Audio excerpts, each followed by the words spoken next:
Assalamualaikum warahmatullahi wabarakatuh. Pada kesempatan kali ini kita akan belajar tentang musyarakah. Perkenalkan, saya Ain Rainun Itaka dari semester 5C Akhwat Stiu Darul Hikmah Kota Bekasi. Apakah teman-teman tahu apa itu musyarakah?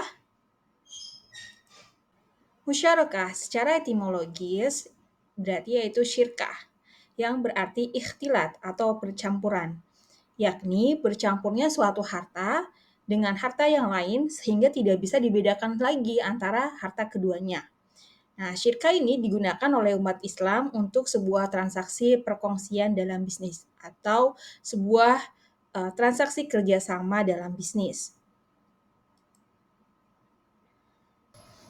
Sedangkan secara istilah, musyarakah itu adalah akad kerjasama atau percampuran antara dua belah pihak ataupun lebih untuk melakukan suatu usaha tertentu yang halal dan produktif dengan kesepakatan bahwa keuntungan akan dibagikan sesuai nisbah yang disepakati dan resiko akan ditanggung sesuai porsi kerjasamanya masing-masing.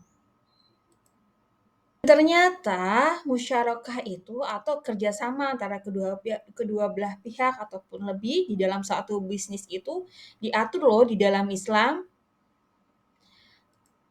Dalil tentang musyarakah. Yang pertama ada dalam Quran surat An-Nisa ayat 12. Fahum syuraka ufissus. Maka mereka bersyariat pada sepertiga. Wa inna katsiran minal khulata'i la yabghi ba'duhum 'ala ba'din illa alladhina amanu wa 'amilus shalihat. Dan sesungguhnya kebanyakan dari orang-orang yang bersyarikat itu sebagian mereka berbuat zalim kepada sebagian yang lain kecuali orang yang beriman dan mengerjakan amal soleh. Lalu surat Luqman ayat 34, Innallaha indahu ilmus sa'ah wa yunazzilul ghaitsa wa ya'lamu ma fil arham wa ma tadri nafsum madza taksibu gadan wa ma tadri nafsum bi ayyi ardin tamut innallaha alimun khabir. Sesungguhnya Allah hanya pada sisinya lah pengetahuan tentang hari kiamat dan dialah yang menurunkan hujan dan mengetahui apa yang di dalam rahim dan tiada seorang pun yang dapat mengetahui dengan pasti apa dan berapa hasil usahanya besok dan tiada seorang pun mengetahui di bumi mana dia akan mati sesungguhnya Allah Maha mengetahui lagi Maha mengenal. Dalam hadis Abu Hurairah Rasulullah SAW berkata, sesungguhnya Allah berfirman, aku pihak ketiga dari dua orang yang bersyarikat selama salah satunya tidak mengkhianati yang lainnya.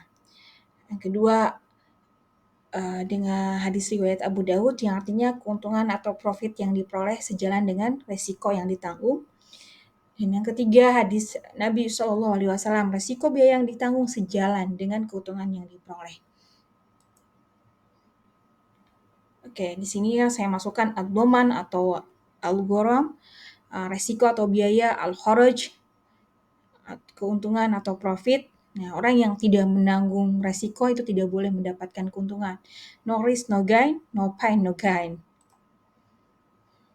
Jadi teman-teman, ketika kita mengambil bunga tanpa menanggung resiko, itu sangat bertentangan dengan syariat Islam. Nah, bagaimana maksudnya mengambil bunga tanpa menanggung resiko itu? Yaitu ketika bank konvensional dia mengambil bunga dari debitur atau nasabahnya tanpa melihat kerugian nasabahnya. Jadi dia tidak memperhatikan bahwa tidak menanggung kerugian nasabahnya. Dia hanya mengambil untung dari bunganya saja. Ataupun debitur nasabah bank di salah satu bank konvensional gitu kan.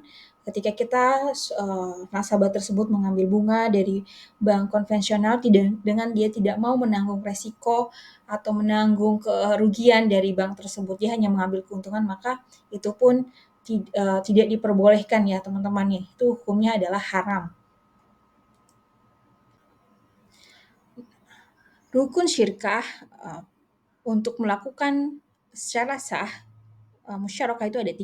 Yang pertama harus ada yang berakad, kedua objek akadnya itu seperti apa, yang ketiga ijab kabul. Yang berakad di sini minimal berarti 2 orang. Karena tadi kan secara istilah, musyarakah adalah kerjasama antara 2 orang atau lebih gitu kan. Nah, minimal 2 orang, lalu akad itu kapan dimulai, kapan akan berakhir itu sesuai kesepakatan bersama, entah itu kerjasamanya misalnya per 5 tahun atau per 10 tahun gitu kan. Akan berakhir pada saat kapan? Pada saat salah satu dari keduanya itu atau dari anggota dalam kerjasama itu mengundurkan diri, lalu atau ada yang wafat, modal hilang, atau kejadian force major, suatu bencana atau wabah dan lain sebagainya. Dan harus ada objek yang kita akadkan. Objek di sini misal itu harus yang halal pastinya, seperti kita akan membangun bisnis bersama tentang, sistem informasi, atau kita akan membangun brand bersama, brand fashion, hijab misalnya kayak gitu kan. Selanjutnya setelah itu ada ijab kabul. Ijab kabul ini sangat penting dan walaupun misalnya kelihatannya hanya secara perkataan, tapi sebaiknya ijab kabul ini dituangkan dalam sebuah perjanjian kerjasama sehingga ketika ada apapun bisa kita uh, apa ya ada hitam di atas putihnya dan bisa sama-sama saling mengingatkan atau ketika ada sesuatu yang mungkin di luar kendali kita atau ada di luar atau kesalahan kita gitu. Setelah kita mengetahui bagaimana pengertian secara etimologis atau secara istilah musyarakah itu seperti apa gitu kan. Nah, kita selanjutnya akan belajar tentang jenis-jenis musyarakah. Nah, jenis-jenis syirkah itu pertama ada dua, syirkah secara kepemilikan atau disebut dengan amlak dan secara ukud atau transaksi. Amlak ini terbagi lagi menjadi dua, ada jabari secara paksa, misalnya apa? Misalnya warisan gitu kan. Lalu ikhtiar secara sukarela atau hibah contohnya. Lalu bagaimana syirkah secara transaksi? Nah, ini terbagi lagi menjadi 4, ada mufawadah, inan, amal atau abadan dan wujuh. Mufawadah adalah ketika sahamnya itu sama. Sahamnya sama-sama memberikan 50% dari total modalnya gitu kan. Misal si A dan si B ini akan melakukan kerjasama dengan syirkah ukud mufawadah. Nah, itu berarti kalau misalnya total modalnya 100 juta, masing-masing harus memberikan 50 juta gitu. Kalau bagaimana dengan Inan? Inan ini sahamnya tidak sama, itu dengan porsi tertentu, misalnya 70-30%. Jadi kalau dari 100 juta yang si A adalah memberikan 70 jutanya dan yang si B 30 jutanya. Dan ketika menanggung resiko dan mendapatkan keuntungan pun sama ya dengan saham atau modal yang diberikan dari masing-masing. Gitu. Lalu ada amal atau abdan, ketika profesinya sama-sama mendirikan suatu misalnya lawyer ya, lawyer mendirikan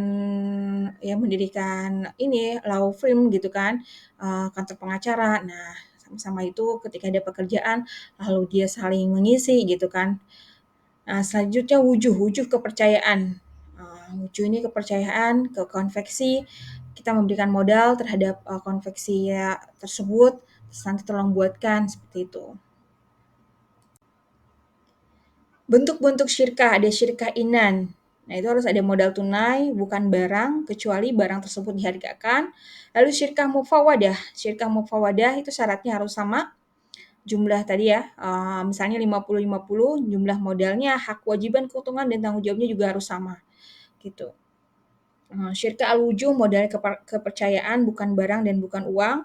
Syirkah amal, harus ada hasil pembagian yang jelas dan pembagian diambil dari laba. Misalnya nih, kita lihat ya di skema musyarakah, ada nasabah bank tertanggal di sini saya contohkan yaitu Bank Syariah Indonesia.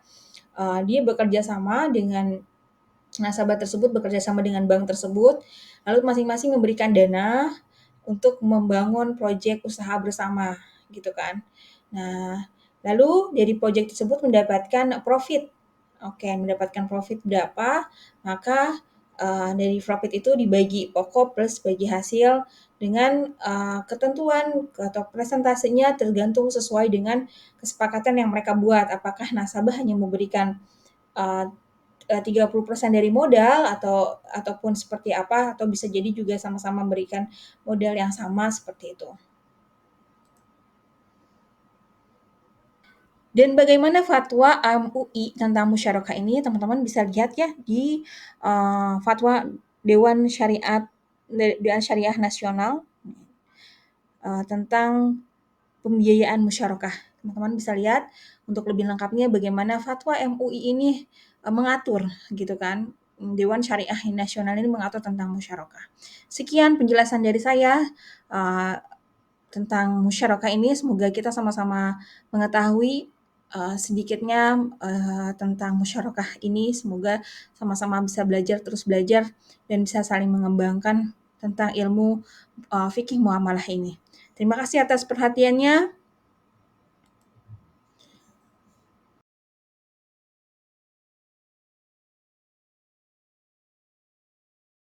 Pelajaran selanjutnya.